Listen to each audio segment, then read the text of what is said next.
அருட்பெரும் ஜோதி தனிப்பெரும் கருணை ராமலிங்க அபயம் திருவடி புகழ்ச்சியில் பரசிவம் சின்மயம் அப்படின்றபோது சின்மயத்துக்கு பார்க்குறோம்.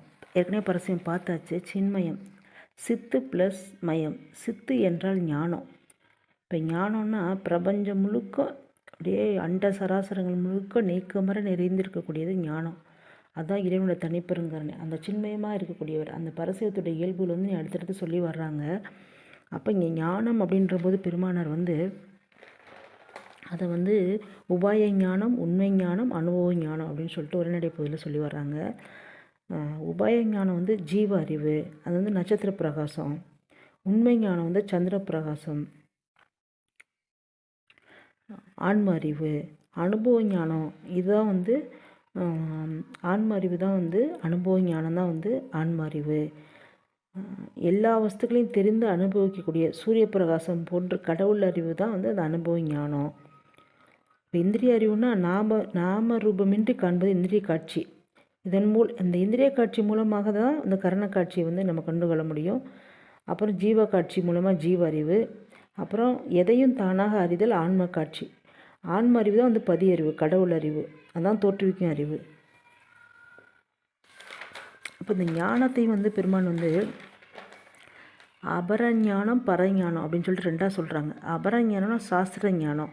அதாவது வந்து அனுபவத்துக்கு முன்னாடி அது வந்து விசாரம் பண்ணுறது, வாச்சியார்த்தம் அது பண்ணுறது, கைங்கரியம், அது வந்து ஒரு சாதனமான அந்த மாதிரி சாதனம் பண்ணுறது, நம்ம அந்த ப்ராக்டிஸ் பண்ணுறது. அனுபவம் தான் வந்து நம்மளுக்கு வந்து முடிந்த நிலை. அதாவது பரஞானம் தான் அனுபவ ஞானம், சாத்தியம். அபரஞானம் வந்து சாதனம், பரஞானம் வந்து சாத்தியம். அபரஞானம் வந்து சாஸ்திரம், பரஞானம் வந்து அனுபவம். அபரஞானத்துக்கு வந்து ஆதி முதல் அந்தம் இருக்குது. ஆனால் பரஞானத்துக்கு ஆதி முதல் அந்தம் கிடையாது. ஆதி அந்தம் இல்லாத அனாதி. அப்போ இந்த ஞானமயமாக இருக்கக்கூடிய இறைவன் அவனை பற்றி தான் சொல்கிறாரு. சின்மயம். அடுத்து வந்து பூரணம். அந்த பூரணம் வந்து சிவம் மட்டும்தான் பூரணம். சிவத்துக்கு மட்டும்தான் சொந்தமான பேர். இந்த பிரபஞ்சத்தில் வந்து சிவம் வந்து எந்த உயிர் தன்னை முழுமையாக எந்த ஆன்மாவில் வெளிப்படுத்தி கொள்ளுதோ அந்த ஆன்மா தான் சிவமாக அடைய முடியும். இப்போ பெருமானார் வந்து முழு வந்து சிவநிலை வந்து தெரிஞ்சவர்.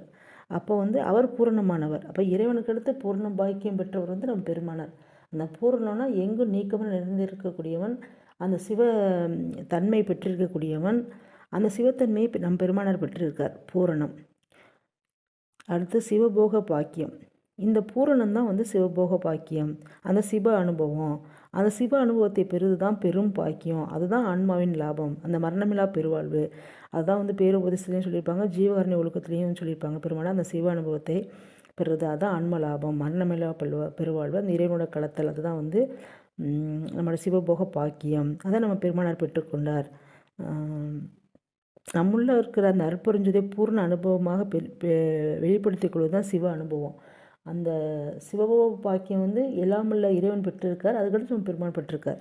சிவநிலை தெரிந்திட சென்றேன்னு சொல்லிட்டு பாட்டு இருக்கும் அட்டகத்தில். அதில் தத்துவங்கள்லாம் கடந்து வந்தால் அதெல்லாம் பெற்றுக்கொள்ளலாம் சிவ அனுபவத்தை. அப்போ அந்த சிவ அனுபவம் தான் வந்து நம்மளுக்கு அந்த ஆன்மலாபத்தை மரணமில்லா பெருவாழ்வை கொடுக்கக்கூடியது. அந்த அனுபவத்திற்கு வந்து பெருமான் வந்து நோவாது நோன்பு இணைப்போல்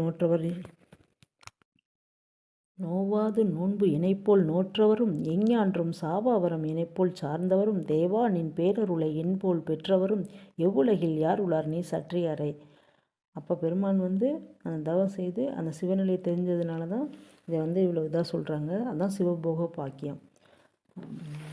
அந்த மரணமில்லா பெருவாழ்வை பெற்றுக்கிட்டது தவம் செஞ்சு அந்த அனுபவ நிலை பெற்றது, அந்த சபாவரத்தை பெற்றது. அதுதான் வந்து சிவபோக பாக்கியம். இதை நம்ம பெருமானார் பெற்றுக்கொண்டார்.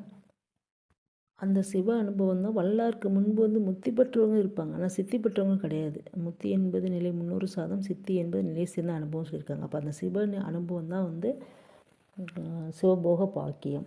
அடுத்து பரமநிதியை பார்க்கலாம். இப்போதைக்கு இதை முடித்து கொள்ளலாம். நன்றி நண்பர்களே.